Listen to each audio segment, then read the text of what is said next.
Testing your stream in Streamlabs helps you make sure everything, like your audio, visuals, and overlays, works perfectly before you go live for real. Here's how to do it. Start by opening Streamlabs and setting up your scenes or selecting a theme. You can browse for free themes by clicking the plus icon in the Themes tab. Just search free, pick one you like, and click Install Theme. Once installed, you'll see pre-built scenes like Starting Soon, Gameplay, and Be Right Back.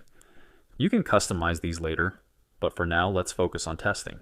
Next, click the Settings gear, go to the Stream tab, and link your preferred platform like Facebook, YouTube, or Twitch.